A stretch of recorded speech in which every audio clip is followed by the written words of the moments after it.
dengan kalian hari ini. Semoga kita selalu diberi kesehatan dan dapat selalu bersyukur dalam kondisi apapun. Baik, anak-anak, kita akan membahas materi yang terakhir pada bab kita, yaitu bentuk hubungan sosial. Nah, bentuk-bentuk hubungan sosial di sini ada 4 ya. Pertama, hubungan antar individu, kedua hubungan antara individu dan kelompok, yang ketiga hubungan antara kelompok dan individu, dan yang keempat hubungan antar kelompok. Kita bahas satu persatu.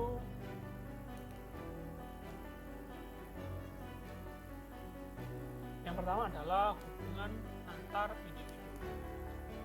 Jadi hubungan antar individu ini adalah interaksi sosial, interaksi sosial yang dilakukan oleh dua individu saja dan terjadi komunikasi dua arah. Di sini ada yang berperan sebagai komunikator dan ada yang berperan sebagai komunikator.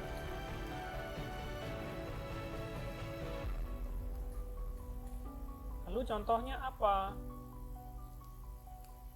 hubungan antara individu ini? Ya, contohnya seperti kalian ketika berinteraksi dengan teman kalian. Kalian ngobrol, curhat ya ke teman kalian, ketika itu hanya dilakukan empat mata, itu disebut hubungan antar individu. Atau ketika kalian ada yang teman kalian berkelahi, duel 1 lawan 1, itu juga disebut interaksi sosial antar individu. Loh, kok contohnya kok hal-hal yang jelek, hal-hal yang buruk? Iya, soalnya memang interaksi sosial ini kan bisa bersifat positif ataupun bersifat negatif, gitu ya. Jadi memang sosiologi kita memandang jelek atau baik atau buruk, kita hanya memandang realitas yang terjadi dengan apa. Oke, jadi yang mendasari terciptanya hubungan antara individu kurang lebih pertama karena identitas individu, ya, siapa dia, siapa pacarnya, ya, tinggal di mana, sekolah di mana. Lalu status dan peran, status dari keekonomian, kaya, miskin, ya. Yang ketiga, kondisi alam dan lingkungan. Nah, untuk kondisi alam dan lingkungan ini mempengaruhi dari aksesibilitas ya. Semakin mudah tempat itu dijangkau, maka interaksi sosialnya juga akan semakin lancar. Ya, kalau wilayahnya berbukit-bukit ya, di pegunungan, nah, sulit dijangkau, otomatis interaksinya juga akan semakin sulit. Oke,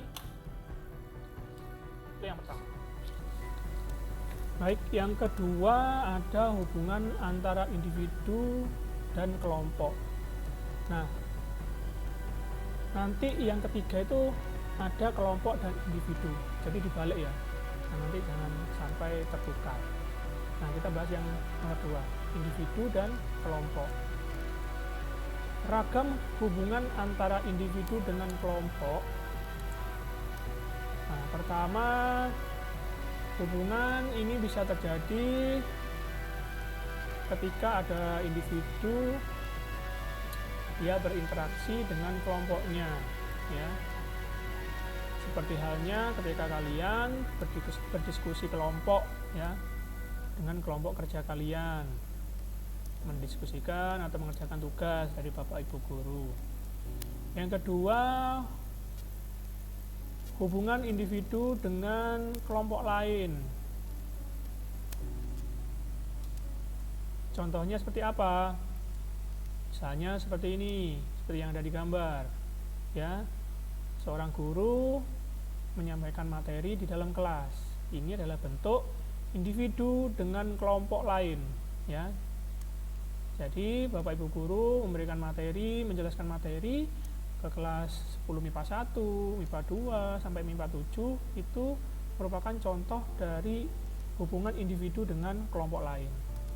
Nah, kalau individu dengan kelompoknya sendiri, nah seperti kalian, seperti gambar ini ya, berdiskusi dengan kelompoknya untuk mengerjakan tugas, untuk ya bercerita, pokok jangan sampai menggibah. Tuh ya.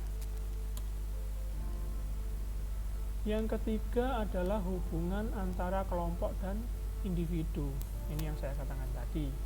Jadi terbalik, kalau tadi individu dan kelompok, sekarang kelompok dan individu. Nah, biasanya jenis hubungan ini dilakukan dari sebuah kelompok kepada seseorang yang dianggap penting dan berwenang. Contohnya seperti apa? Kalian pernah tahu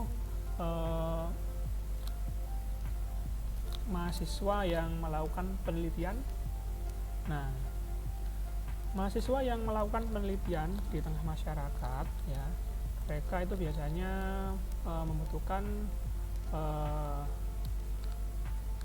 responden, ya, yaitu masyarakat, untuk tujuan penelitian atau membuat skripsi itu. Nah, ketika mereka mau terjun ke masyarakat, mau mewawancarai ya orang-orang atau keluarga-keluarga, tentunya mereka kan nggak ujuk-ujuk ya langsung datang ke rumah-rumah. Nah, tentunya mereka butuh izin. Nah, izin itu mereka dapatkan dari siapa? Bisa dari Pak Kepala Desa atau Pak RT, Pak RW. Nah, dengan mereka meminta izin ya, itu sama halnya kelompok dan individu. Jadi kelompok peneliti yang meminta izin kepada seseorang yang berwenang, bisa saja Pak RT ya, untuk melakukan penelitian, mewawancarai warga yang ada di tempat tinggalnya. Itu ya.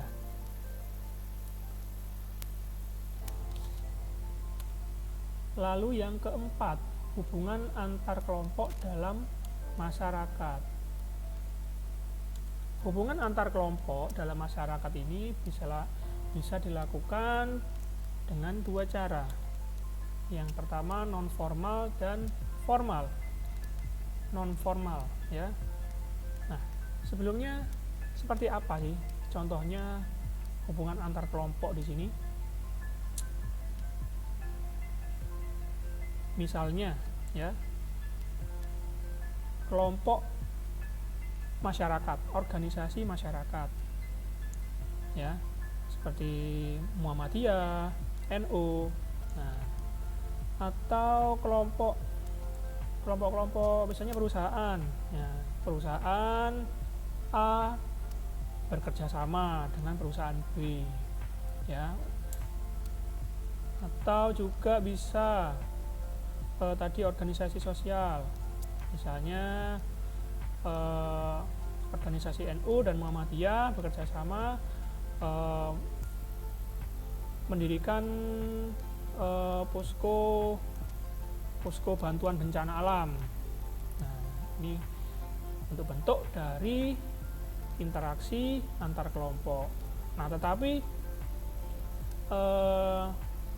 ada juga yang sifatnya negatif, misalnya tawuran antar kelompok pelajar.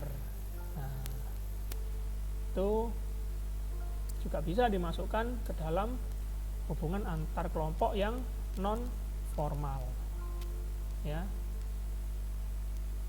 Nah, jadi kalau formal tadi bisa hubungan antar kelompok masyarakat, hubungan antara kelompok perusahaan, antar instansi pemerintah juga bisa ya.